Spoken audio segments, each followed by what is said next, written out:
Hola, buenos días a todos y todas a esta sexta charla de este ciclo de capacitaciones, concientizaciones, Oficina Verde. Les agradecemos a todos la participación. Esperamos también hayan podido Voy a dar un segundito para ingresar a las personas que están ahí. Espero hayan podido participar de Sí, las charlas anteriores. Em, perfecto. Ya, te confirmo eso y me van a mandar la ubicación porque no hay nadie ahí, porque ellas perdón, voy están a afuera, pero van a bloquear. ver si pueden mandar. Ahí sí. Disculpen. Hemos cambiado la configuración esta vez para que pudieran ingresar con sus con su micrófono desbloqueado, ya que la semana pasada igual tuve un poquito más dificultad en eso. Entonces desbloqueamos el sistema, pero claro, eso trae algunos detallitos. Bueno, pero lo que nos convoca. Entonces, ya tenemos la sexta y última charla de este ciclo de capacitación. Hoy día estamos nuevamente con Camilo Zamorano, quien es integrante del equipo de Ingeniería Sustentable, la consultora que nos está apoyando este segundo semestre a las labores del programa Oficina Verde. Y contarles que Camilo es arquitecto, magíster en planificación territorial y gestión ambiental. Y el tema que nos convoca hoy día es qué están haciendo las ciudades del mundo para combatir el cambio climático. Vamos a revisar entonces unos ejemplos de casos exitosos y también ahí tomar quizás alguna buena práctica, alguna buena idea, y teniendo quizás también un poco más de esperanza de qué se podría hacer en el futuro, como ciudadanos de este planeta. Así que nada, le paso ahí el mando a Camilo para que inicie. Muchas gracias, Blanca. Bueno, hola a todos y todas. Voy a ver la presentación. Aquí la tengo. Bien. Uy, parece que ahí se abrió un micrófono. Ahí está. Ya. Súper. Bueno, hoy día nos toca hablar, ¿no es cierto?, de qué están haciendo las ciudades del mundo para combatir el cambio climático y ver algunos ejemplos exitosos, ¿no es cierto? Yo soy Camilo Zamorano, tal como lo dijo Blanca, soy arquitecto, me he especializado en temas de planificación territorial y gestión ambiental y hoy día trabajo como consultor, ¿no es cierto?, en ingeniería sustentable.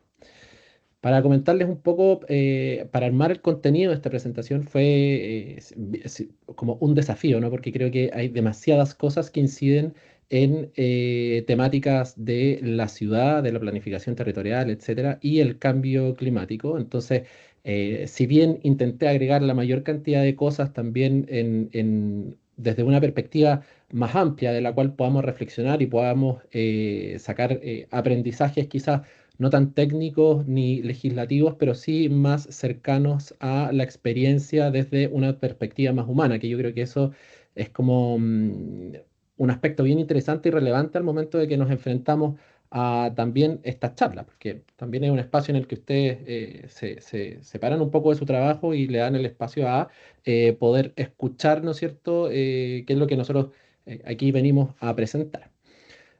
Hoy día vamos a hablar como de dos ámbitos que son bien grandes, que tienen que ver con la urgencia urbana del cambio climático, ¿no es cierto? El contexto global, la magnitud de este desafío, algunos impactos urbanos y cuál es ese vínculo con Chile, ¿no es cierto? Y cuál es el rol de las ciudades en la acción climática, de ahí cómo nosotros desde las ciudades pasan a ser las fuentes de emisiones, ¿no es cierto?, a estos agentes de cambio. Y ahí vamos a hablar de transición energética, de infraestructura verde, perdón, me faltó edificios sostenibles, movilidad sostenible y accesible, salud pública y la calidad ambiental urbana, economía circular en relación a los residuos y al consumo responsable y finalmente terminar con un pequeño apartado sobre gobernanza, participación y equidad. No sabía, al momento cuando tuve que empezar a armar, ¿no es cierto?, la presentación, cómo, ¿no es cierto?, relevar la importancia de las ciudades por sobre cómo hablar del territorio en general. Hoy día nos vamos a concentrar desde la perspectiva más de las ciudades. Y recordé un pequeño extracto que alguna vez leí que me pareció interesante para poder reflejar justamente hoy día una de las problemáticas más importantes que tenemos, ¿no? Y que es cómo nos enfrentamos al cambio climático desde las ciudades. Y a ustedes les parecerá extraño que yo les muestre una foto totalmente contrario a una ciudad, sino que es una foto del Valle de Petorca, particularmente donde pasa el río en el sector de Chincolco. Y quería partir contándoles un pequeño relato que es bien cortito, pero en el fondo nos va a dar pie para poder seguir con la presentación. Entonces, le pido especial atención porque aquí les voy a leer un texto que dice así. Dicen que en Chincolco, perdón, el sol cae distinto, que no quema, sino que seca, que hace años el río se volvió un hilo que apenas alcanza para reflejar el cielo. Allí, entre cerros y polvos, vive la familia Arancibia, dos padres, dos hijos, y una historia que parece repetirse desde hace generaciones. Durante décadas cultivaron la tierra con la esperanza obstinada de quienes heredan más que un oficio, una forma de mirar el mundo. Los abuelos sembraron hortalizas, los padres levantaron frutales y los hijos ya adolescentes aprendieron que el agua tiene dueño y que el futuro a veces se dibuja lejos de casa. Hasta hace poco, la educación media no existía en Chincolco. Quien quisiera estudiar debía partir a la Ligua, a un internado donde los días se medían por el sonido del bus que llegaba los lunes y se iba los viernes. Así, los hijos aprendieron poco a poco a mirar su pueblo desde la distancia. Los padres resistieron como pudieron, pero el Valle de Petorca, que alguna vez fue verde, ahora es un paisaje gris. Los paltos, dicen con una mezcla entre rabia y resignación, beben el agua que la gente no puede. Los camiones aljibe llegan tarde y se van pronto. El agua que alguna vez fue un derecho, hoy se convirtió en una visita. Cuando el menor de los hijos habló de estudiar en Viña del Mar, la decisión pareció evidente y dolorosa a la vez. ¿Qué sentido tenía que quedarse donde una tierra ya no daba, donde el río era solo un rumor? Hicieron las maletas con las pocas cosas que quedaban y se... Perdón, hay un micrófono abierto.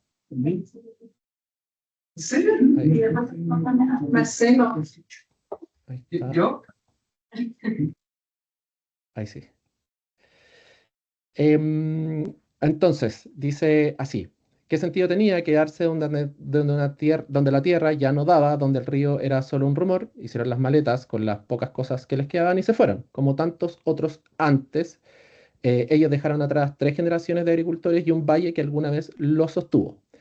Esta historia podría ser la de los Arancibia o de cualquier familia del norte chico, del sur o del altiplano, porque desde hace más de un siglo miles de historias como esta se repiten con distintos nombres, acentos. El campo se vacía y la ciudad crece.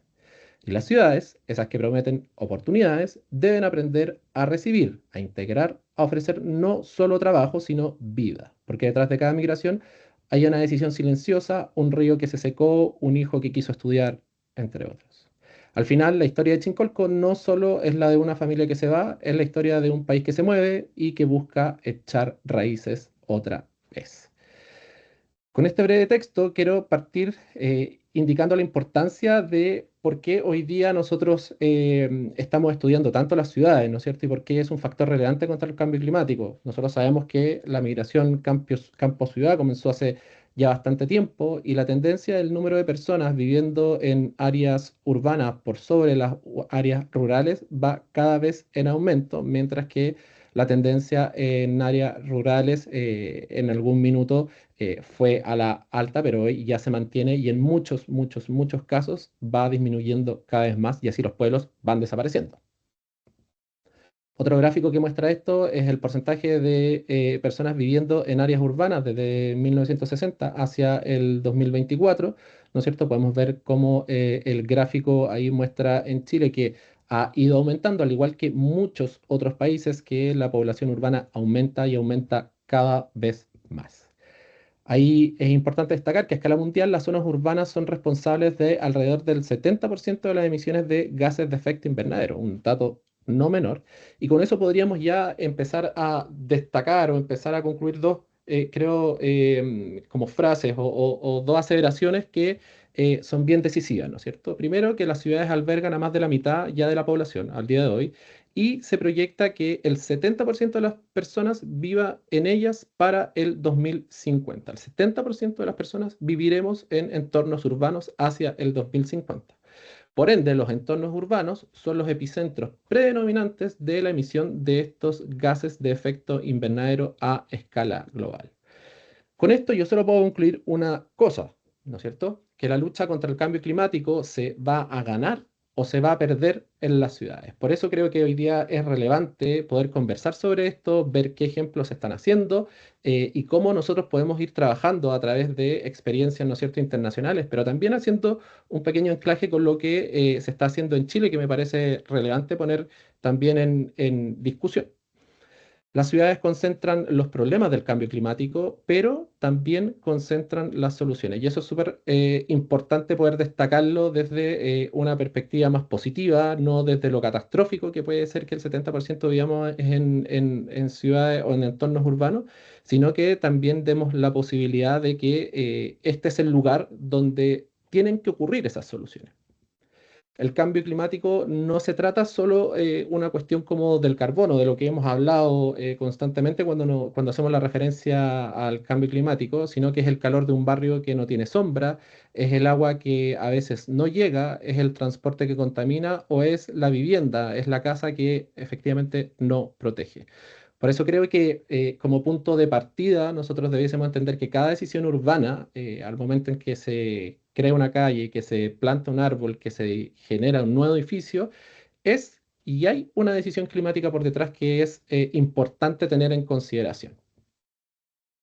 En cuanto al contexto, ¿no es cierto?, global, aquí podemos ver un asentamiento informal que podría ser un asentamiento, si es que le sacamos las costas, muy parecido a los que tenemos también en nuestro país, pero aquí en la República de Liberia, ¿no es cierto?, se ve como este asentamiento, a pesar, o sea, por sobre lo problemático que puede ser estas densidades, estas malas condiciones, está en un borde costero y lo problemático que les ha generado, ¿no es cierto?, los diferentes efectos de la crisis climática que prontamente van a entrar también a desaparecer estas zonas costeras. ¿Y por qué? Porque todos sabemos que a través de los años el aumento del mar va solo aumentando. ¿Producido por qué? Por el cambio climático, derretimiento de glaciares, etcétera.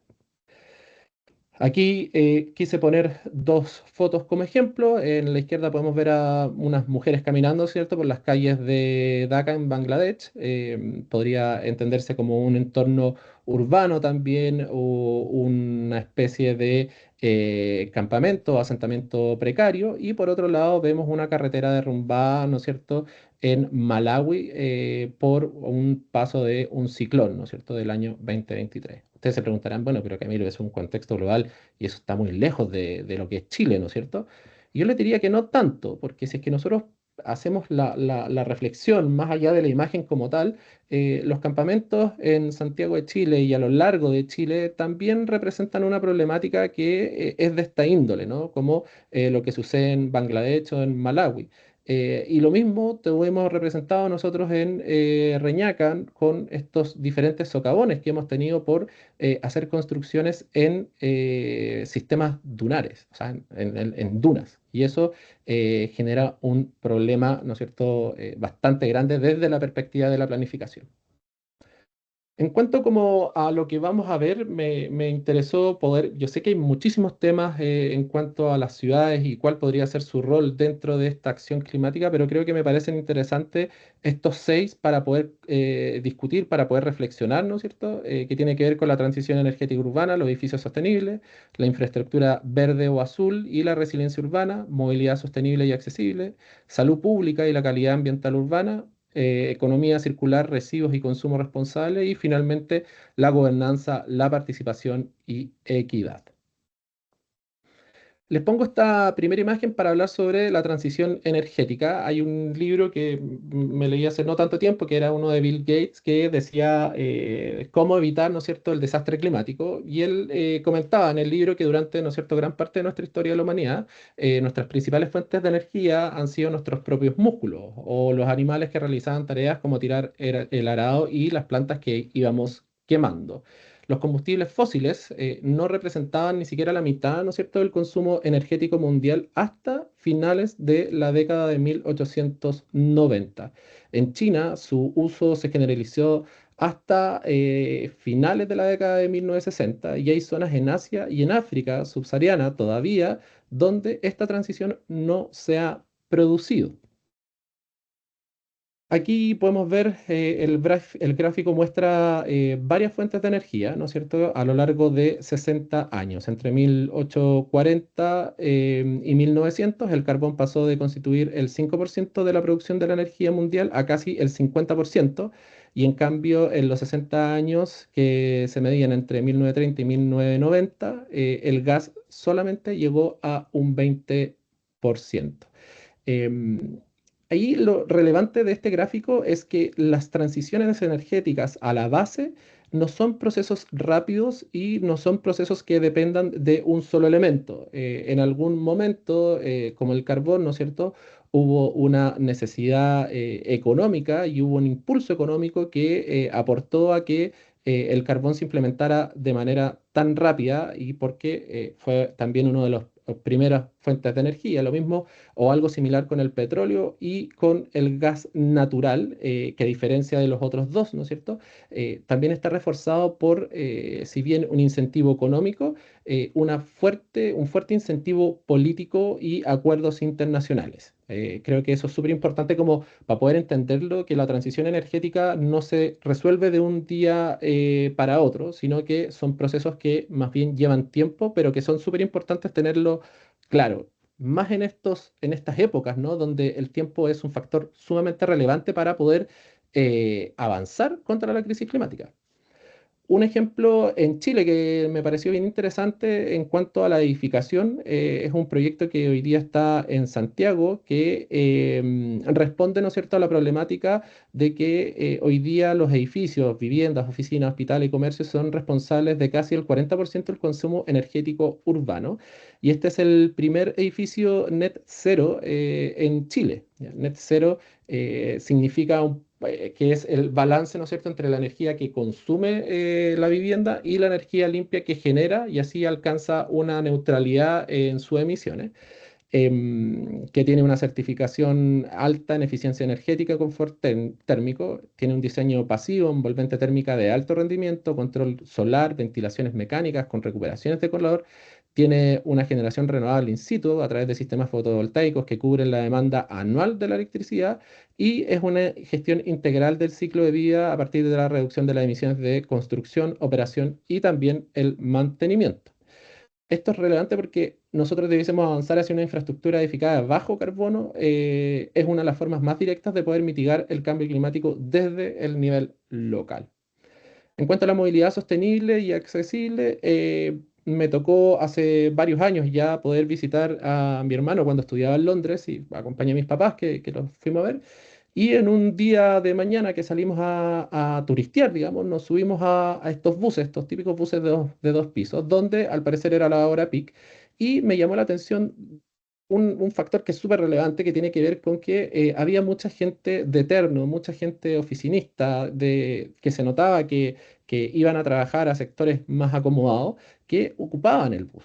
Y al lado de ellos, o sea, en el mismo bus, en el mismo asiento, en el mismo lugar, se compartían diferentes estratos sociales, ¿no? Me tocó ver un oficinista, una imagen icónica como un oficinista con terno, al lado de un tipo con un moicano, un punky, donde más adelante también habían personas que iban a trabajar en sectores de gastronomía, qué sé yo, comida rápida. Y eso me llamó mucho la atención. Y ahí, un tiempo después me encontré con esta frase, ¿no es cierto?, que dice que en los países desarrollados no es donde el pobre tiene auto, sino que es donde el rico usa el transporte público.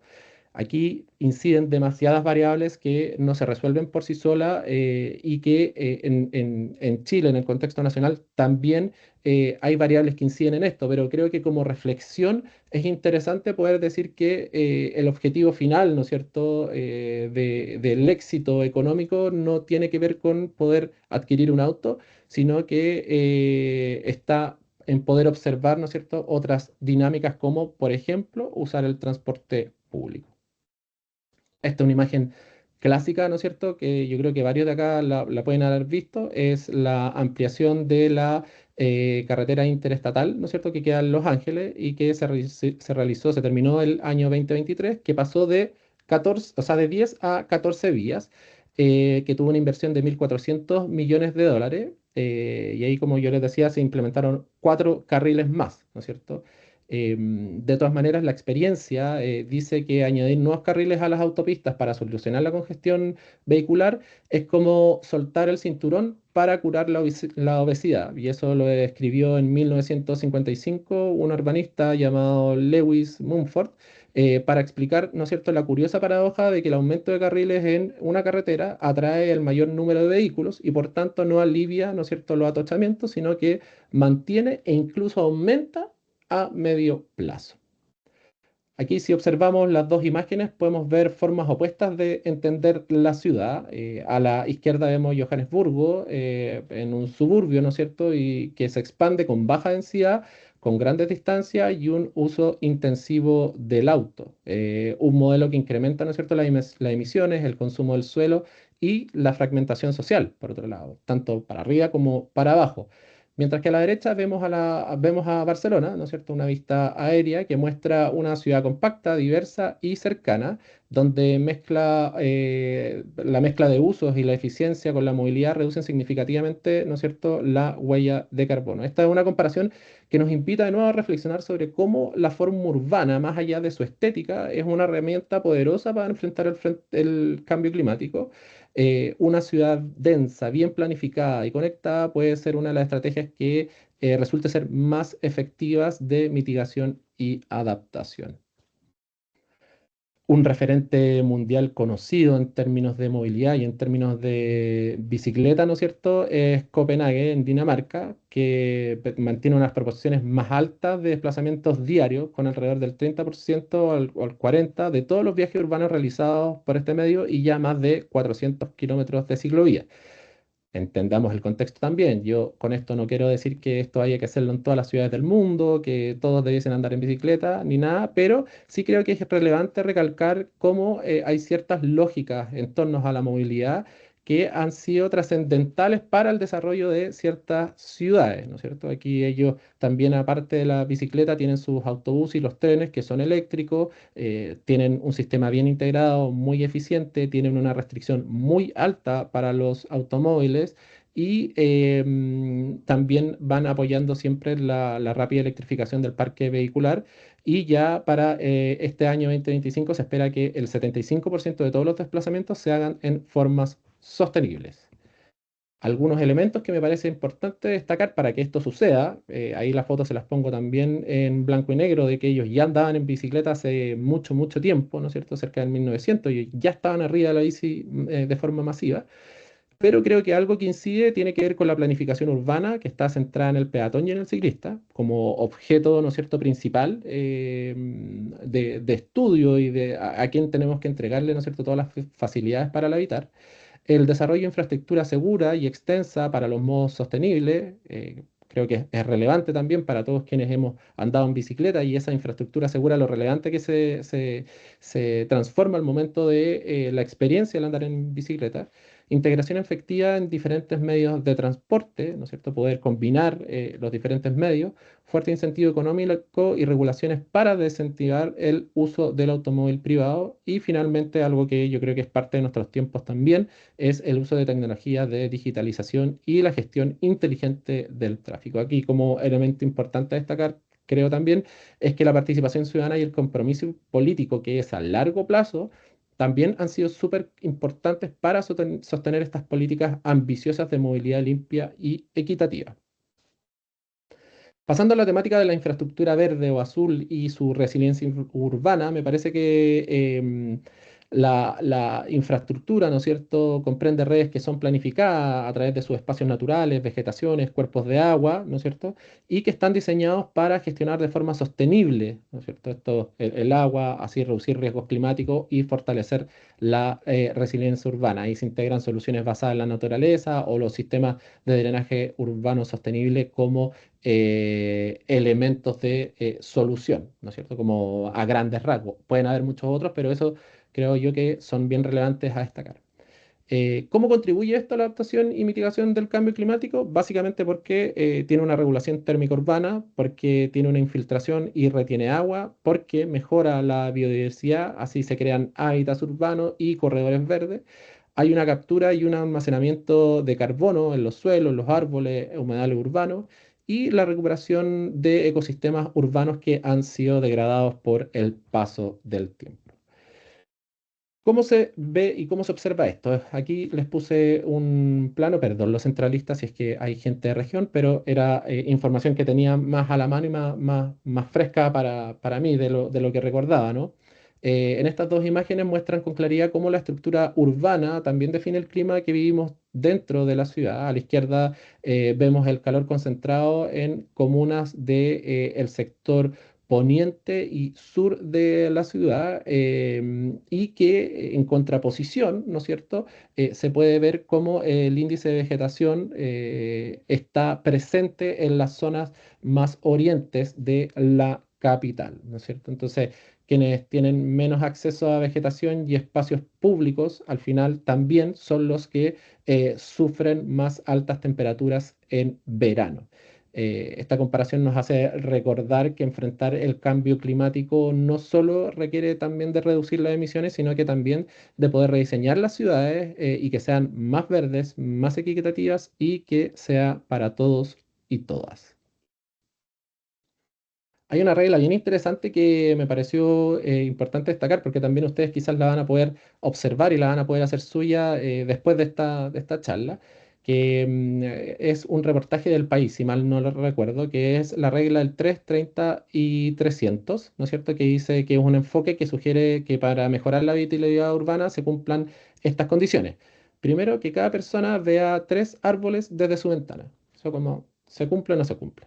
Después, estar a menos de 300 metros de un parque o un espacio verde. Y finalmente, que exista un 30% de superficie verde en la ciudad. Ahí, en el fondo, destacar lo importante de esta infraestructura verde y ver cómo muchas veces esto no se cumple o quizás sí, y ahí hay que ir haciendo el ejercicio también en nuestro hábitat.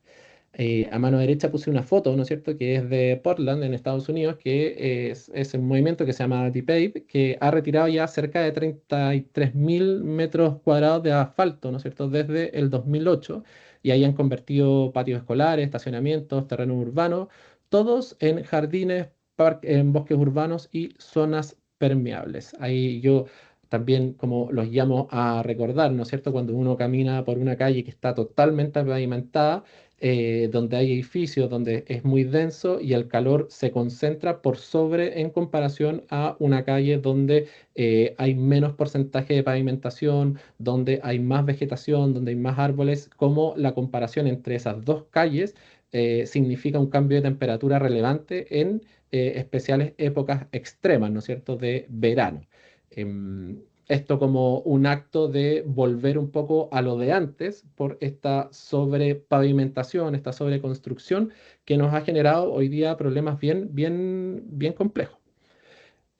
Un ejemplo de también infraestructura verde es el Parque de la Familia, ¿no es cierto?, que fue el 2015, se construyó, y este tipo de proyectos no solo recupera espacios que han estado degradados, ¿no es cierto?, y mejora la calidad ambiental del entorno, sino que también cumple funciones ecológicas bien clave que tiene que ver con regular las temperaturas urbanas, mejorar las infiltraciones de agua, reducir los riesgos de inundaciones, las capturas de CO2, por otro lado. Y además, como si eso no fuese poco, ofrece espacios de encuentro, recreación y bienestar para la comunidad que van a reforzar, ¿no es cierto?, esta cohesión social y equidad territorial. En contextos urbanos densos como el de la región metropolitana o el de las capitales de las regiones, ¿no es cierto? Em, Parques como estos demuestran que invertir en la naturaleza urbana, estos parques urbanos, no debiese ser un lujo, sino que debiese ser una necesidad para poder construir una resiliencia climática y mejorar la calidad de vida de todos los habitantes. Un ejemplo, un ícono internacional de adaptación climática es el Water Square en Países Bajos, que es una plaza diseñada para almacenar temporalmente aguas lluvias en una zona densamente urbanizada. Aquí había un problema gigante con las tormentas que habían y con los niveles de inundación.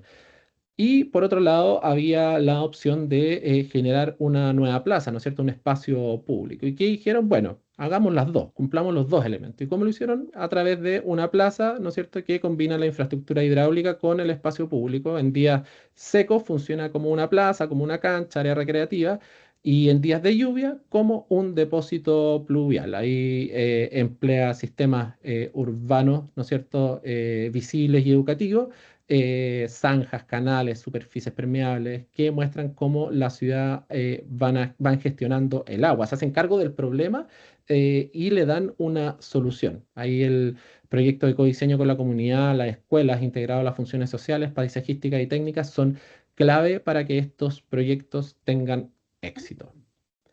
Un poco, se activó un, parece, no. Ya. Un poco más acá, ¿no es cierto? En Chile podemos ver el caso de Ecological en Independencia, que hicieron un proyecto que se llama Mi Barrio Hídrico, que es la captación de agua grises de aproximadamente 13 departamentos de diferentes bloques, en los cuales se trata a través de un humedal depurador, ¿no es cierto? Donde mediante la acción de plantas y diferentes microorganismos queda lista para usarse como riego. Se tratan diariamente 2.650 litros al día. O sea, antes de este proyecto esos 2.600 se perdían diariamente, no se perdían, digamos, se integraban a una red donde luego se tenían que limpiar, pero hoy están siendo llevados, ¿no es cierto?, a el mismo territorio. Ahí estos beneficios son una menor dependencia del sistema de agua potable para el riego, lo cual es problemático, ¿no es cierto?, que usemos agua potable para el riego. Lo que es clave es para, en contextos de estrés hídrico, los espacios públicos que se recuperan, ahí hay posibles microbasurales, usos indebidos, también una percepción de seguridad que aumenta. Con esto, en el fondo, mejoran todos esos elementos. Aquí se integra la infraestructura verde y azul, ¿no es cierto?, que tiene que ver con la vegetación, pero con la integración del agua. Innovación a escala barrial y comunitaria como un referente también a replicar y un elemento importante que se ha repetido también antes, que tiene que ver con la educación y la gobernanza ciudadana.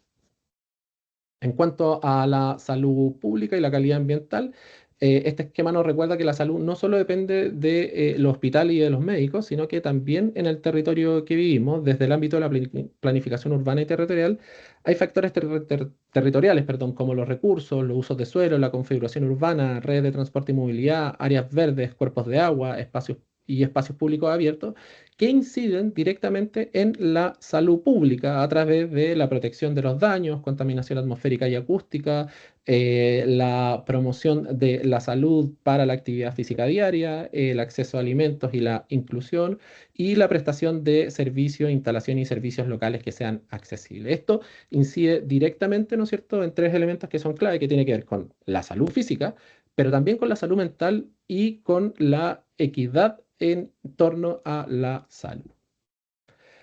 Uno de los estudios que me ha parecido bien interesante en torno a este tema de la salud pública, la calidad ambiental y los entornos urbanos son las islas y los puntos de calor, ¿no es cierto? Cómo se sobrevive a una isla de calor.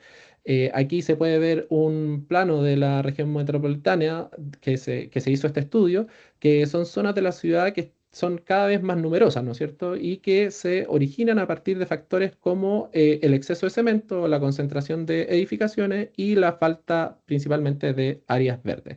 Esto incide directamente en la calidad de vida de quienes habitan estos lugares. Cuando los termómetros van rozando los 36 grados, se experimentan en estas olas, en estas islas, perdón, de calor, hasta 10 grados adicionales, y ahí se identifican plazas, o sea, zonas como la Plaza de Armas, a los pies del Cerro de Renca, en Estación Central, a la altura del Metro Ecuador. Es interesante cómo estas olas, ¿no es cierto? O sea, perdón, cómo estas islas se identifican y cómo generan un problema al momento de habitar esos territorios, cosa que muchas veces al momento de desplazarnos, si es que tenemos que elegir, por ejemplo, una vivienda o estamos observando, no los tomamos en cuenta, pero que sí son relevantes porque cada vez van a ser más extremos, ¿no es cierto?, estas islas y puntos de calor. En relación a lo anterior, hay algunas estrategias que se usan como los refugios climáticos. Estos refugios son espacios urbanos que han sido adaptados para ofrecer la protección frente a las condiciones meteorológicas extremas, principalmente olas de calor. Pueden ser espacios públicos abiertos como también interiores, pero que están acondicionados térmicamente y accesibles para toda la población. Y eso es súper importante porque son una herramienta de salud pública, de adaptación climática y de justicia urbana que fortalece la resiliencia social de las ciudades frente al cambio climático. Ahí las primeras experiencias documentadas de refugios climáticos fueron implementadas en Francia en el 2003 tras las olas de calor que provocaron más de 15.000 muertes. Importante destacar que no solo los refugios climáticos son para las olas de calor, sino que, por ejemplo, en Toronto se crearon espacios comunitarios, perdón, calefaccionados, que se habilitan durante los episodios de frío extremos o tormentas invernales también para proteger a personas mayores, población sin hogar o en situación de vulnerabilidad térmica. En cuanto a la economía circular y los residuos y consumo responsable, a mí me encanta el tema de los residuos, por ende yo siempre trato como de evangelizar un poco sobre esta temática. Primero distinguir que el concepto de residuo es diferente al de basura, ¿no es cierto? Residuo es la sustancia o elemento objeto que queda después de haber sido utilizado y que puede ser reutilizado, reciclado o tratado para darle un nuevo valor, mientras que la basura es el residuo que se desecha sin separación ni tratamiento, considerándose sin valor y destinado a la eliminación final. Por ende, todo lo que tiramos es un residuo, pero solo va a ser basura cuando se pierde la oportunidad de reutilizarlo o reciclarlo. Como modo general, es súper importante entender que antiguamente nosotros veíamos el residuo desde la perspectiva de una economía lineal, ¿no es cierto? Donde existía un recurso, se produce, se consumía y se desechaba, pero hoy día avanzamos hacia una economía circular que tiene que ver con un recurso, se produce, se consume, se restaura, se reutiliza y se vuelve a introducir a la producción o al consumo, ¿no es cierto? Anteriormente les comenté que las ciudades concentran los problemas del cambio climático, pero efectivamente aquí se vuelve fundamental que también son las soluciones. ¿Y por qué? Porque nosotros cuando en las ciudades generamos los residuos, ¿no es cierto? Generalmente se van a un sitio de disposición final que no quedan dentro de la ciudad, sino que quedan fuera de la ciudad. Entonces trasladamos un problema que lo tenemos nosotros en nuestros hogares y lo trasladamos a otro territorio. ¿Ya? El problema no desaparece, sino que trasladamos el problema a otro territorio. Ahí siempre el llamado en torno como a los residuos y al consumo responsable tiene que ver con eso, ¿no? Con el consumo responsable, de ver qué es lo que realmente necesito, el consumo local. En la segunda foto puse al alcalde Tomás Gárate de Puerto Varas, que hace poco implementaron, creo que aproximadamente la recolección casa a casa de orgánicos en 1.000 hogares en la comuna de Puerto Vara, y ya que finalmente todos seamos responsables, ¿no es cierto?, al momento de hacer la clasificación de nuestros residuos. Ahí un ejemplo que siempre me ha llamado la atención es el de Corea del Sur, ¿no es cierto?, que son ya pioneros eh, muy, muy avanzados en torno del manejo de sus residuos con la implementación de elementos urbanos que los ayudan a reciclar. Ellos tienen un enfoque integral con incentivos financieros, se paga una tarifa proporcional al peso de los residuos generados, hay estrictas regulaciones y multas por el mal manejo de los residuos. Es urgente la educación pública y las campañas para las separaciones de origen y reducción del desperdicio. Tiene una alta aceptación social y cumplimiento, favoreciendo valores culturales y una economía que permite así asumir el coste mensual del reciclaje. Y finalmente que los residentes deben comprar bolsas oficiales y autorizadas, cuyo precio varía, ¿no es cierto?, según el tamaño y el distrito. Por ejemplo, una bolsa regular de unos 20 litros cuesta alrededor de unos 320 pesos chilenos, mientras que las bolsas ya más pequeñas de 3 litros son proporcionales a su precio. Pero aquí el valor de la tecnología, el valor de la regulación, el valor del compromiso y la educación, el compromiso cultural que existe en Corea del Sur también son elementos que son transversales y claves para poder avanzar en una economía más responsable en torno a los residuos. Finalmente, ya vamos terminando, hablar de gobernanza, participación y equidad. Y yo más que exponer sobre temáticas particulares de cuáles han sido, ¿no es cierto?, los tratados internacionales, de cómo ha sido este fenómeno particularmente en Chile, creo que es importante destacar que para las transformaciones urbanas y ambientales que hemos visto anteriormente hayan sido posibles, no basta con que sean buenas ideas o que sean buenas intenciones o que existan soluciones técnicas, sino que deben existir condiciones habilitantes que deben ser parte desde la institucionalidad, desde las políticas, desde los ámbitos sociales y culturales, que son imprescindibles para que estos procesos se puedan materializar de manera justa y sostenible. Aquí yo les nombro seis que tiene que ver con temas generales, ¿no es cierto?, que inciden en todos los ejemplos que hemos visto anteriormente. Por un lado está el marco normativo y legislativo sólido, ¿no es cierto? Poder contar con leyes, regulaciones y planes que promuevan la sostenibilidad, la resiliencia y la equidad territorial es una condición base para poder implementar políticas públicas que sean efectivas. En torno también a la educación y formación ciudadana, todos los ejemplos y em, toda la literatura en relación a cambio climático inciden que esto es un factor fundamental y primordial, ¿no es cierto? La conciencia ambiental y el conocimiento son pilares para sostener el cambio climático. No da lo mismo quien gobierne si no existe una ciudadanía informada y activa. Y aquí también pongo el punto de las futuras generaciones, ¿no es cierto? Porque nosotros, si bien podemos ir educándonos, ir avanzando, nosotros somos la generación que estamos viviendo la crisis climática y somos quizás la última generación que podemos hacer algo en cuanto a la crisis climática. Por eso, incentivar, ¿no es cierto?, a las nuevas generaciones, a los hijos, a los sobrinos, a los nietos, de poder inculcar estos valores para que el día de mañana ellos puedan disfrutar también de la ciudad, de los territorios, de los paisajes, de los cuales nosotros también pudimos disfrutar. La colaboración intersectorial, ¿no es cierto? La cooperación entre el Estado, la academia, el sector privado y las comunidades es esencial para lograr las soluciones integrales y sostenibles. La voluntad política e incentivos gubernamentales, ¿no es cierto? El compromiso de los gobiernos en diferentes escalas, tanto el gobierno a nivel central, regional y los locales en los municipios, son determinantes al momento de priorizar, de financiar y de sostener este tipo de transformaciones. Hay una responsabilidad y una acción social. Yo creo que todos los que estamos presentes también debemos ser conscientes y reconocer la magnitud de la crisis climática y así asumir el rol activo como sociedad civil, porque esto es súper importante al momento de impulsar transformaciones. Y no hablo de las transformaciones grandes, sino que hablo de las transformaciones cotidianas, que por mucho que nosotros creamos que a veces son invisibles, la verdad es que tienen un impacto inmediato y no solo en mi acción, sino que en quien observa esa acción, que creo que también es relevante.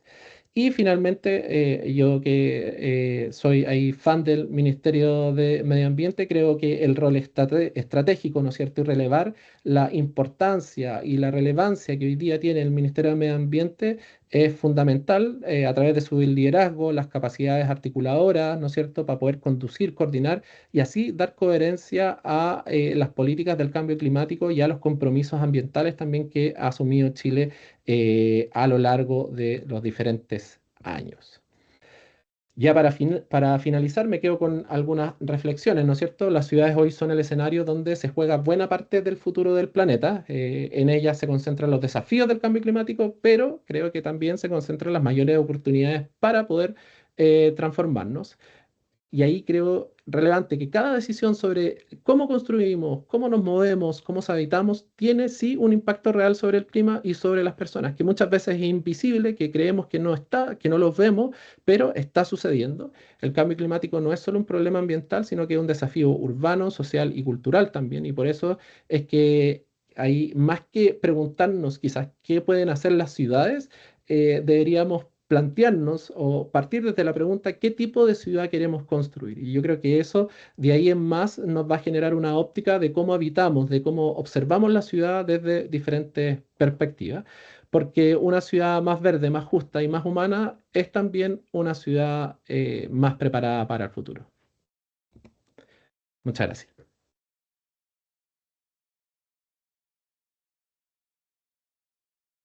Sú- Súper, muchas gracias Camilo por la presentación. Ahí, bueno, trataste muchos temas súper interesantes. O sea, te felicito pues felicito a Ingeniería Sustentable por la presentación que han tenido el día de hoy. Hacer un poco un resumen que nos da un pie para empezar a mirar y tener un poco más, les decía en un principio, esperanza o ver que quizás con lo que tú nos mostraste hoy día un poco más el vaso lleno de que si hay opciones, que no es todo, no todo está perdido. Somos esa generación que nos ha tocado vivir los efectos del cambio climático, ver, o sea, estamos hablando gente así entre los 70 80 por ahí, que hemos visto cómo era nuestras infancias y las infancias de los niños de hoy en día es muy distinta. Y por lo tanto también somos esa misma generación, como todo esto ha sido un proceso muy veloz, las que tenemos la facultad de poder hacer algo para las futuras generaciones. O sea, nos toca ese punto en la historia y a lo mejor también nos tenemos que hacer responsables de eso. Así que te agradezco ahí varios ejemplos que tuvimos internacionales, pero también nacionales, para que veamos que aquí en esta parte del mundo, en esta región y con estos recursos que tenemos, también es factible hacer tantas cosas. Esta segunda tanda es para invitarlos a reflexionar, a hacer un comentario. Por eso es que hoy día partimos con los micrófonos ya desbloqueados, a diferencia de las reuniones anteriores. Así que, no sé, quien quiera abrir micrófono, hacer alguna reflexión, algún comentario, alguna experiencia también de lo que les pasa en sus territorios, para que nos cuenten. Entonces partimos ahí, Juan Serpa. Sí, Juan, gracias Blanca. Bueno, hola. agradecer a Camilo su exposición, bastante clara como siempre, cuando yo escuché la de residuos. Y realmente interesante tus reflexiones, Camilo. Realmente te felicito, son muy entretenidas y uno aprende, siempre uno está aprendiendo y se agradece mucho. Solo quería compartir una reflexión y no sé qué opinas tú. Hoy día uno ve barrios, por ejemplo, que se construyen incluso viviendas sociales que tienen sistemas térmicos, que son el tema, ¿no es cierto?, de calentar de agua a través del sol, que ya vienen incluidos, parece, en viviendas sociales. Está también hoy día el tema de la cogeneración, que, ¿no es cierto?, que el tema de paneles solares, pero no vienen incluidos obviamente en la vivienda, uno tiene que invertir en eso, pero es una buena posibilidad para poder bajar costos también, entendiendo que hoy día la luz eléctrica está a un costo muy elevado. Pero me llama la atención el tema que tú también mencionas, el tema del el agua, en términos, por ejemplo, en la zona del sur, yo estoy acá en Valdivia, llueve bastante, eh, o digamos, menos que antes, pero tenemos una cantidad de lluvia importante que se podría, por ejemplo, utilizar, como tú lo mencionaste, en las plazas, por ejemplo, para nosotros no utilizar agua potable para, no sé, para ciertas cosas que utilizamos en el hogar, pero hoy día existe una normativa de las sanitarias que impide que uno pueda utilizar el agua lluvia. Entonces, uno entiende que el agua lluvia no puede colapsar los sistemas de alcantarillado, para el tema de tratamiento, uno lo entiende. Sin embargo, cuando uno implementa esta lógica, no sería para colapsarlo, sería para reemplazar el agua potable que te entra, pero sin embargo, por un tema de costos que ellos tienen, se genera esa imposibilidad. No sé, tú desde el punto de vista de donde te mueves, en el ámbito que te mueves, no sé si esa reflexión ustedes la han tenido en una situación de cambio climático, en situaciones de adaptación al cambio climático. ¿Cómo ves tú eso en términos de las ciudades? Porque hoy día esto solo se puede implementar en zonas rurales, pero no en zonas donde la sanitaria y la normativa que tienen lo impide. Eso, gracias. Gracias, Ismael, por el comentario. Y claro, yo creo que ahí hay varios elementos que como que inciden en la respuesta. Quizás no hay como una solución única, ¿no es cierto? Yo creo que desde la base creo que la normativa sanitaria y en general muchas de las normativas, me atrevería a decir, como en su gran mayoría en Chile, la carencia de la actualización en temas particularmente de cambio climático es algo en el que estamos al debe. O sea, no sé, a mí me ha tocado trabajar con el decreto supremo del 189 de salud, que viene creo desde el 2018, si es que no antes, y no ha habido ninguna actualización en ningún punto. Entonces, lo que se conversaba en el 2018 en torno a, por ejemplo, el trabajo de los residuos orgánicos, es algo que era muy menor en volumen, cómo se conversaba a lo que se conversa ahora. Entonces creo que en general, yo creo que hoy día como que el diagnóstico podríamos asumir que muchos, ¿no es cierto?, de estos decretos que regulan o estas normativas son procesos lentos de cambiar o de modificar. Yo creo que eso como a la base. Y en segundo lugar, en relación a lo que comentaba de particularmente las aguas lluvias, me acuerdo una vez que nosotros también, justamente con Salud, en algún otro proyecto, yo hacía la consulta de cómo nosotros podíamos, por ejemplo, reutilizar aguas lluvias para el consumo, ni siquiera para el consumo humano, sino que justamente para regar, para ocuparlo en inodoros, qué sé yo, en escuelas rurales, ¿no es cierto?, del sur de Chile, ¿no es cierto? Ahí teníamos algunas escuelas que no tenían el acceso al agua, pero que tenían sí mucha lluvia. Entonces nosotros decíamos, bueno, partamos desde el proyecto desde la perspectiva de cambiar el techo completamente, tener un techo que esté nuevo, que sea el que, ¿no es cierto?, canalice el agua y eso luego se vaya a un sistema donde se retenga el agua. Y una de las problemáticas que nos decían ellos es que hoy día, por lo menos hasta el 2024, 2023, 2024, todavía no habían estudios que estuvieran validados por salud o digamos, algún ente público que validara que el sistema que se implementaba para guardar el agua, para almacenar el agua, no sufriera efectos adversos al momento de después ocuparla y que eso, cuando se ocupara, al estar en contacto, ¿no es cierto?, con las personas, pueda generarle un problema.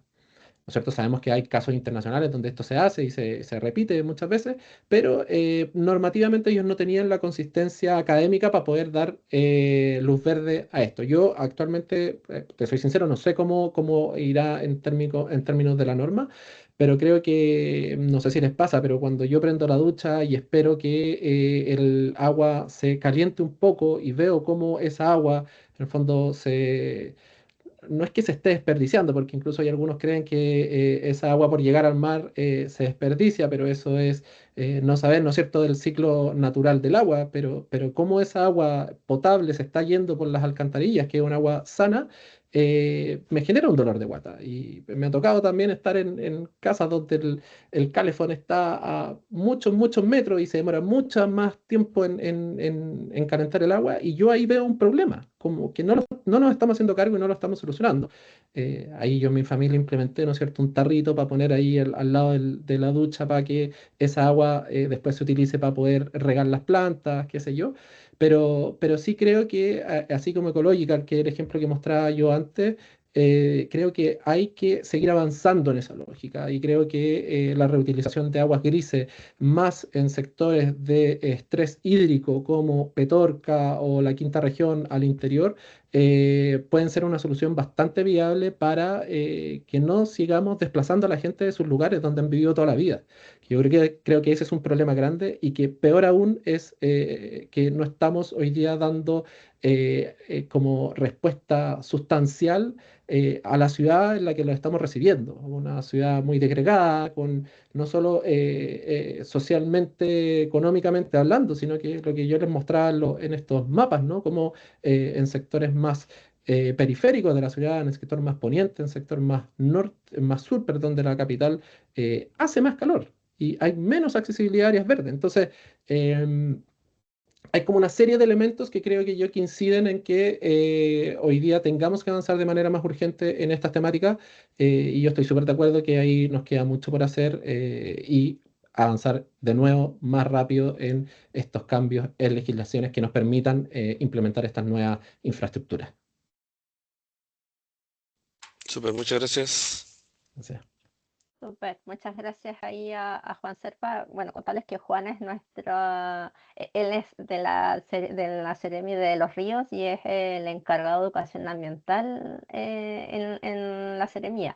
Así que también agradecemos que vi ahí en el listado y también parte de nuestras contrapartes regionales que apoyan también a las instituciones que están en región de Oficina Verde, quieran participar de estas instancias, de estas charlas. Voy a darle el pase a Ismael y quiero avisar que ahora estoy dejando en el chat el link para que puedan dejar su asistencia, ya que finalizando ya este ciclo, a los encargados de nuestras contrapartes directas de estas instituciones que están en Oficina Verde, les vamos a ir avisando ya del tema de la lista de asistencia que tenemos de todo el ciclo total, porque seguramente lo van a necesitar o lo van a querer para también ir cumpliendo con su compromiso para la Aló, obtención de la acreditación. Así que, aló, aló, Ismael, tengo el micrófono de Carlos Villanueva. Villanueva. Sí, Sí, Carlos, me da un segundito, es que Ismael había levantado la manito, entonces le doy primero el pase a Ismael bueno, y después le doy el pase a usted, Carlos. bueno, Ismael tiene que abrir su micrófono, a menos que se le haya levantado la mano por error. Ahí lo escucho. Lo escuchamos. Escuchamos su micrófono abierto, pero no lo escuchamos usted. No, hay un tema técnico. Hay un tema técnico, Ismael, no lo podemos escuchar. A lo mejor si entra y sale de la sesión o en este rato si quiere lo voy con Carlos para que usted pueda... Aló, ¿no me escucha? ¿No me Ahí se escucha? escucha, ahí sí. Perfecto, ya, perfecto, gracias. Bueno, lo primero que quería decir es que yo agradezco profundamente participar en estas reflexiones. Yo me acuerdo de la primera que participé, que fue una visión histórica de los cambios que se han producido a lo largo del tiempo y la verdad es que te abre una perspectiva de lo que se produce a lo largo de la historia y cómo el comportamiento humano es el que va, de alguna manera,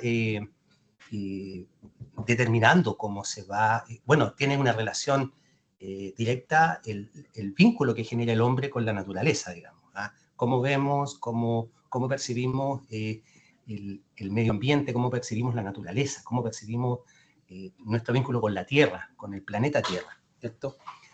Es sin duda una instancia de reflexión, porque uno participa de la conversación, de la charla que se da, ¿cierto?, previamente a la conversación y genera una reflexión posterior, digamos, que va, que queda en la mente, en la cabecita dando vueltas por un tiempo, ¿cierto?, y que uno lo va vinculando con las cosas que va percibiendo en el diario vivir. ¿Ah? Yo me acuerdo que la última charla que participé fue en septiembre y bueno, y la verdad que se produce un efecto inmediato cuando yo me acuerdo que yo fui para Santiago, yo vivo en Valparaíso, yo trabajo en el Congreso, este fue mi vínculo a esta instancia y fui para Santiago en tiempo de fiestas patrias y me llamaba la atención y ahí uno se le abre, digamos, la mente a entender y a percibir la realidad de una manera mucho más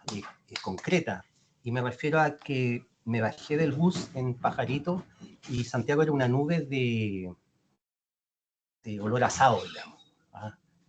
Y entonces yo hacía una reflexión con respecto a la experiencia de estos conversatorios con lo que se vive en la realidad y en la práctica. ¿Ah? Sin duda yo creo que el Estado chileno y las distintas instancias que lo componen están haciendo esfuerzos por generar una conciencia, pero yo creo que hay una parte que dice que va a tomar mucho tiempo poder lograr generar una conciencia activa de la gente en la comunidad, porque uno lo ve a diario que no hay un compromiso, no hay un compromiso real, la gente igual tira la basura, yo ando en micro, entonces yo veo cómo la gente tira a veces el paquete de galletas, de papas fritas, por la ventana, digamos. ¿Ah?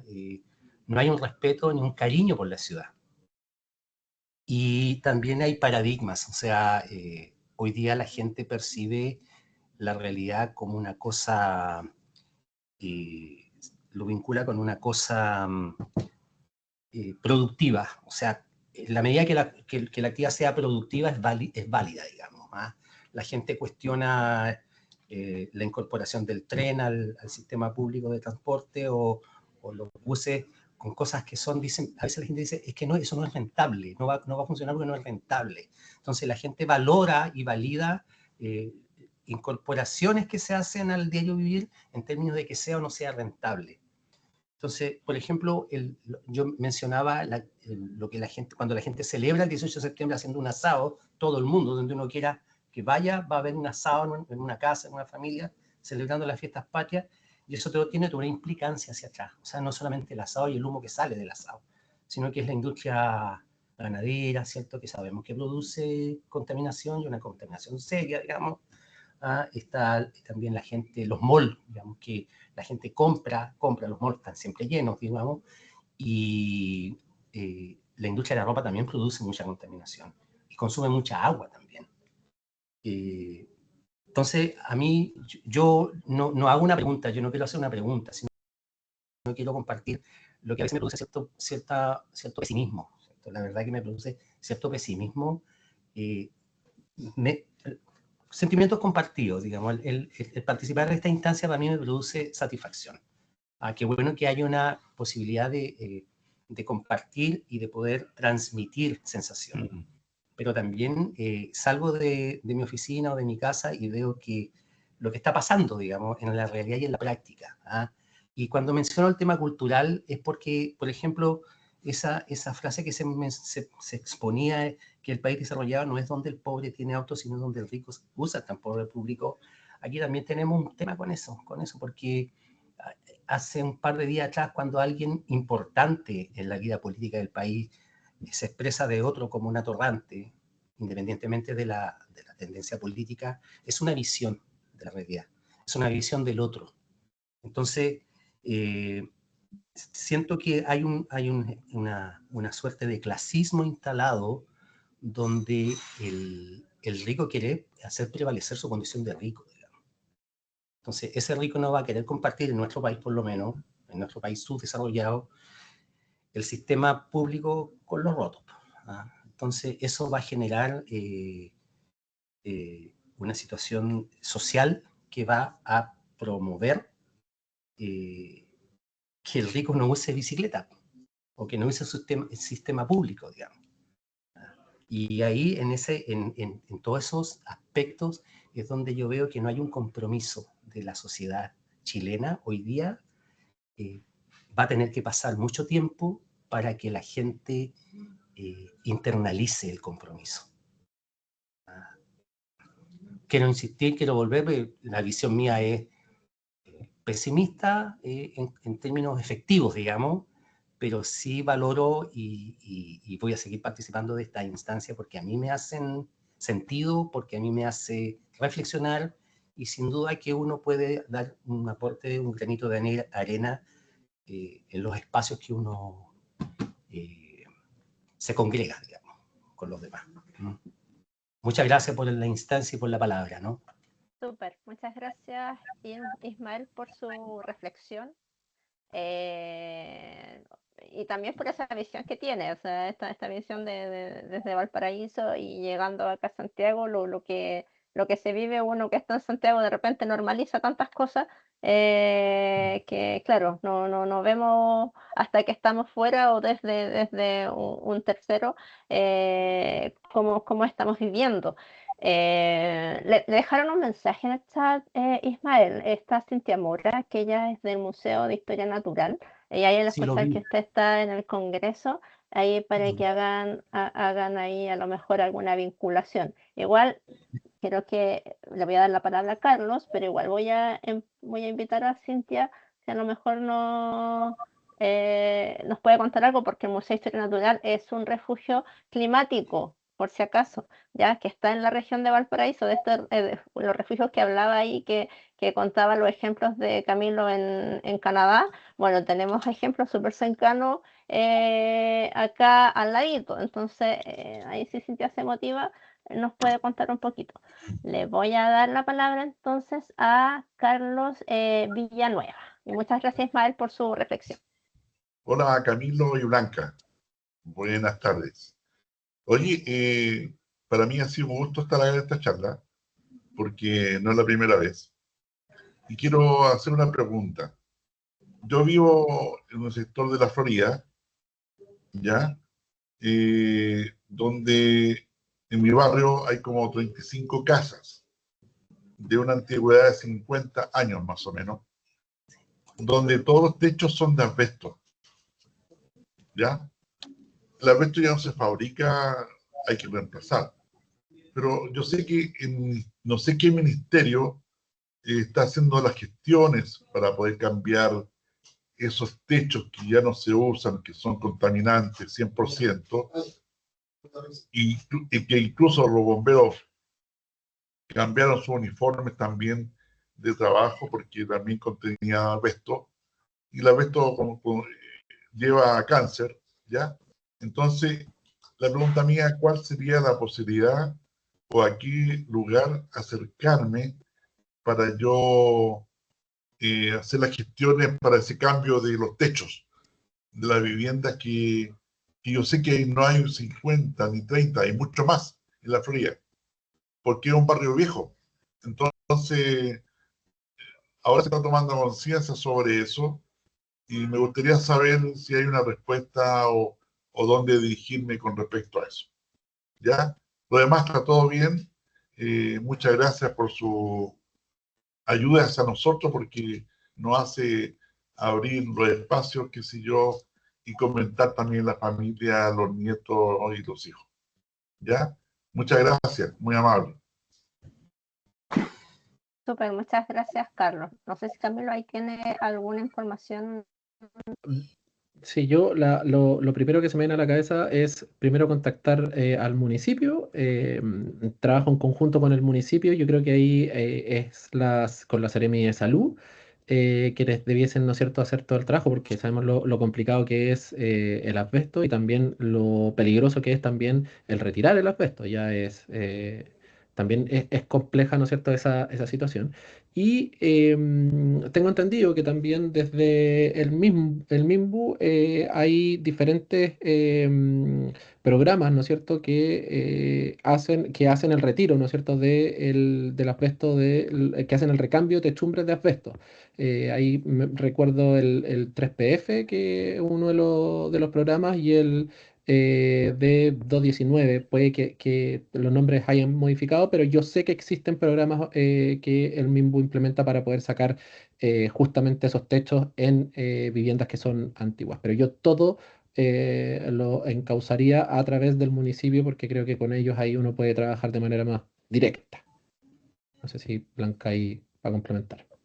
Sí, la información que ahí investigué en este ratito es un poco lo que indica Camilo, o sea, el Ministerio de Vivienda y Urbanismo tiene ahí programas en conjunto con el Ministerio de Salud. Ahora, a lo mejor hay que ir averiguando las facilidades que se dan, porque lo que alcancé a averiguar tenía que ver más con viviendas sociales, con blog, etcétera, ciertas particularidades pero habría que averiguar, acercarse al municipio también, coincido con Camilo, los municipios igual tienen ciertas gestiones territoriales importantes y en los municipios está la dirección de obras, que es un poco y todos los municipios tienen una dirección de obras, que tienen muchas funciones, entre dar los permisos para poder edificar dentro, hasta encargados también de lo que es el retiro de basura.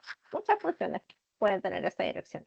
Pero entre eso a lo mejor acercarse y averiguar ahí en el municipio de Entiendo de la Florida si es que tienen algún programa, alguna vinculación o a lo mejor orientar más cercano al territorio de cómo poder hacerlo. Si a lo mejor donde está Carlos es una comunidad, a lo mejor quizás es una postulación de ese entorno, de ustedes como comunidad, como complejo, para hacer este cambio en las techumbres.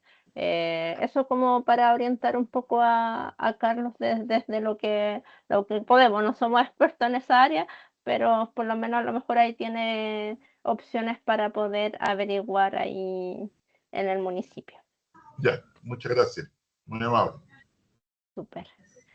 Y no tengo más manitos levantadas ni alguien más que quiera hacer algún comentario, alguna reflexión respecto a lo que nos estuvo aquí presentando Camilo. Ahí está Cintia, ya Cintia. Puedes abrir tu micrófono nomás.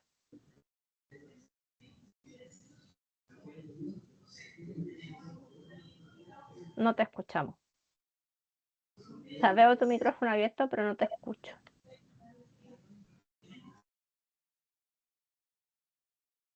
No se escucha, Cintia. Exactamente, no se escucha.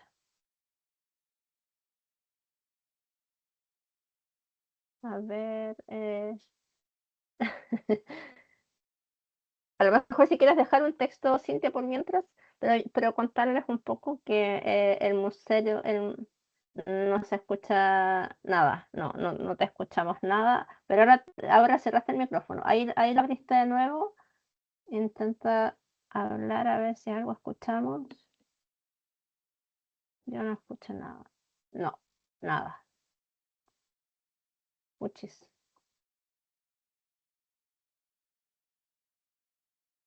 Ya, nos va a dejar invitado para que veamos la página del museo, pero igual contarles que el museo, como les adelanté un poquito, es un refugio climático que tiene la región de Valparaíso.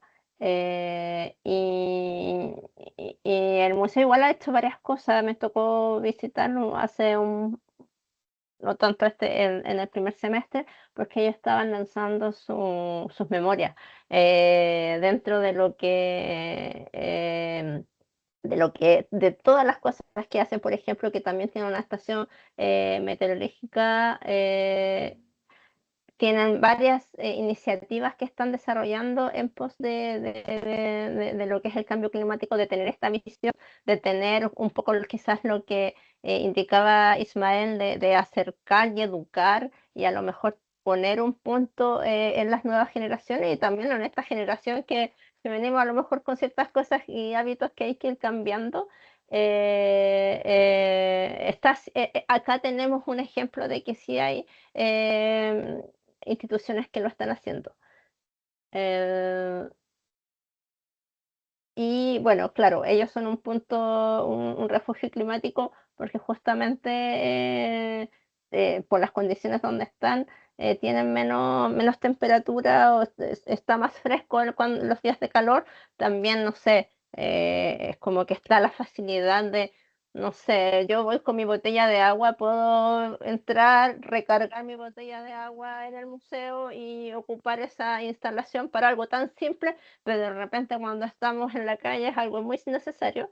Y ahí es donde la Cintia un poco puede invitar a otras instituciones que puedan estar ahí en la región y en la ciudad misma, en Valparaíso, que puedan hacer quizás un circuito de refugios climáticos y de instituciones que estén haciendo cosas concretas en el marco de mejorar también la habitabilidad en las regiones. Deja su correo, ahí está el correo de Cintia para quienes la quieran contactar. Y está también la página del Museo de Historia Natural de Valparaíso para que también puedan tomar experiencia de lo que están desarrollando ellos, que es súper interesante. El Museo de Historia Natural está acreditándose y ahora está ya en los últimos niveles, los niveles más altos, porque han hecho muchas cosas. Así que claro, van al nivel de excelencia sobresaliente para que se les otorgue. Así que ahí quizás quienes estén ahora escuchando tienen una aliada para poder desarrollar otras cosas, para poder hacer vinculaciones, para poder hacer visitas. Así que ahí te agradezco de todas formas, Cintia, tuvimos un problema técnico, pero al menos pudimos transmitir un poquito lo que estaba haciendo el museo. No sé si hay alguien más que quiera hacer algún comentario, alguna reflexión.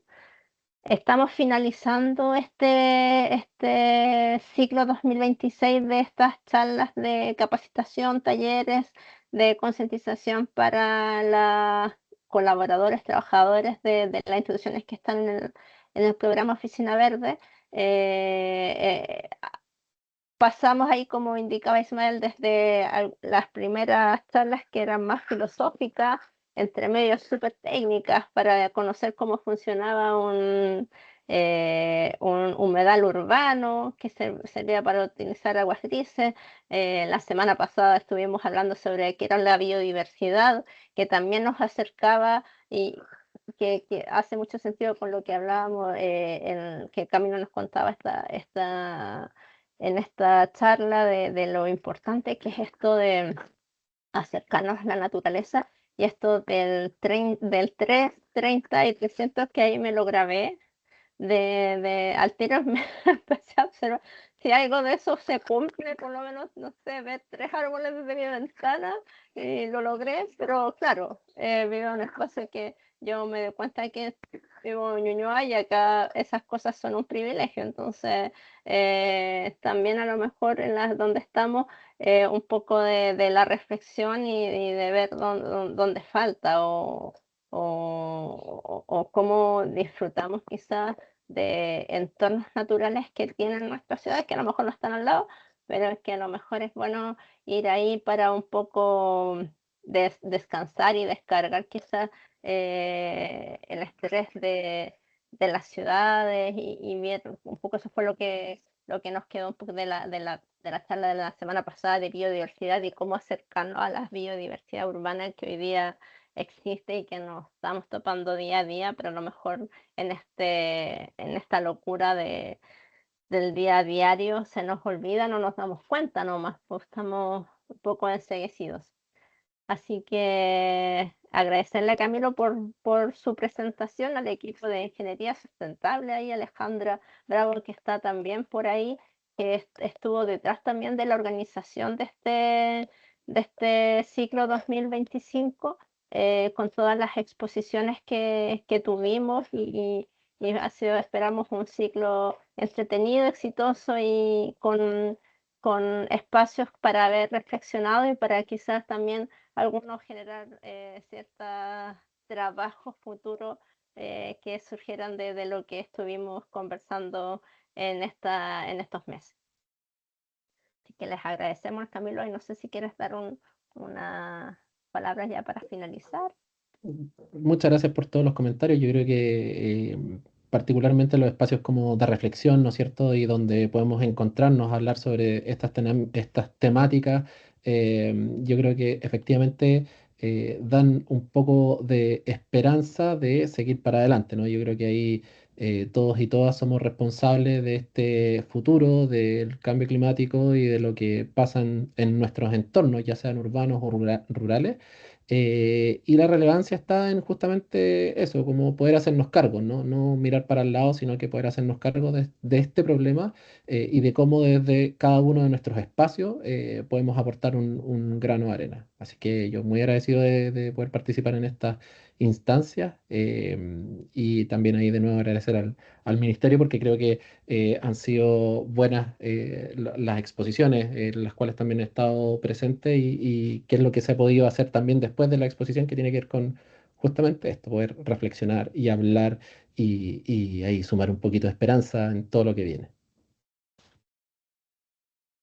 Súper, muchas gracias, Camilo. Y el último datito, no se olviden de dejar su asistencia en el link que ya compartimos en el chat, y esperamos ya en la próxima semana o prontamente dejar a disposición en la plataforma de Oficina Verde. Vamos a dejar los videos y las presentaciones como la PPT, para que quede también a disposición de ustedes como instituciones en el marco de la implementación de este programa. Así que estén todos muy bien, y nos vemos en una próxima oportunidad. Que tengan buen fin de semana largo. No usen cotillón para Halloween, eviten ahí como el ejemplo que daban del 18. Bueno, este fin de semana también se va a tirar harta chaya y harta esas cosas. Ahí un poco nos educamos, y evitar esas cosas. Y si nos vamos a disfrazar, ocupemos disfraces reciclados de años anteriores, para no tener que estar comprando cosas que después no vamos a ocupar. Eso era la última reflexión con la contingencia, que también se vienen las fiestas de fin de año y harta basura que sale y que no nos hacemos cargo después. Así que eso, que estén todos muy bien y nos vemos prontamente. Muchas gracias. Chao, chao. Muchas gracias, buen fin de semana. Igual, chao. Gracias. Gracias, chao.